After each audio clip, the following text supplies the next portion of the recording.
ازاي اعيش على الارض جنة؟ ازاي بقابل ناس في حياتي كده رايقة ومستمتعة ومش بتفكر في حاجة، وشفت ازاي اللي بيقولك ده ضربها طناش، ما بتفكرش في اي حاجة وحشة. عايشة حياتها كده عادي كده، اللي هو ايه، كل حاجة عادي.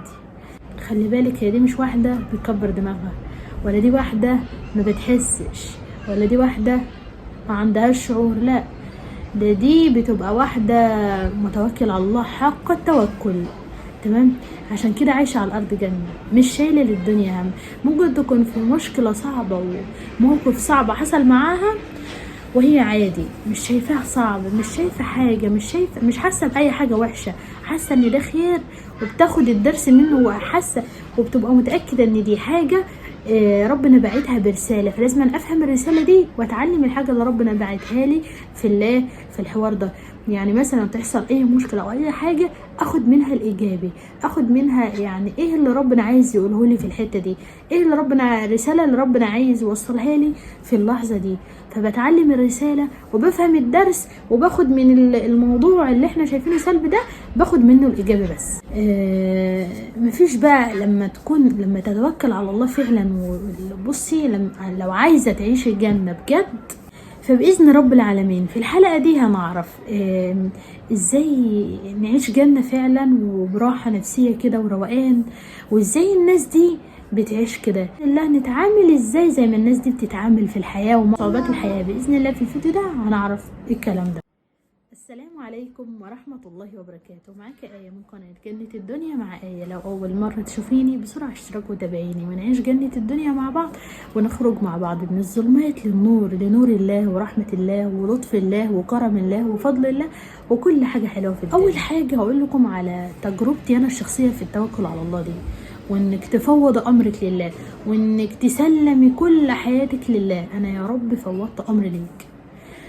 بص، حاجة كبيرة، يعني موضوع كبير حصل معايا وكده، مش من كام يوم كده حصلت، يعني حاجة بالنسبة لأي حد، فدي حاجة كده تجيب لك فزع وهلع نفسي كده وضغط، وحاجة صعبة بالنسبة لأي حد.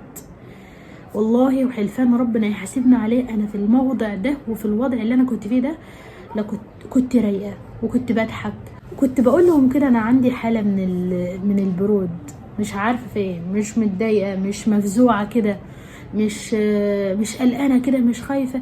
طب ايه اللي حصل معاكي؟ جيبلنا من الاخر. دهب، ايوه زي ما سمعتوا كده، مش جرام او 2. انا مش عارفه اذا كان واقع في البيت بكب ميه في الحمام، ممكن يكون واقع مني في الحمام، ممكن يكون واقع مني بره في الشارع. انا مش عارفه هو واقع فين بالظبط.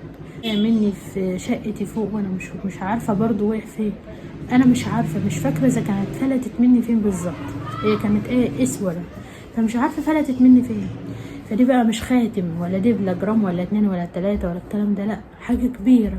كل اللي حواليا بيدور معايا وزعلان كده، ويقول لي ان شاء الله هتلاقيها. قلت لهم والله العظيم ما حاسه ان انا في حاجه، ومش زعلانه ولا اي حاجه، يعني كله خير والله. لو ليا نصيب فيها هتجيلي وهلاقيها، ماليش نصيب فيها خلاص، يعني هعمل ايه؟ يعني هزعل واتضايق واتفزع واقلق، وفي الاخر لو فيها نصيب هتيجي، مفيش نصيب مش هتيجي. يعني هزعل واكل في نفسي على حاجه، يعني افرض ما جاتش، يبقى ليه فقدت ممكن حاله حلوه كنت هعيشها، لا قلبتها لحاله مش كويسه، وفي الاخر ما حصلش اللي انا عايزاه. انا كده استفدت ايه؟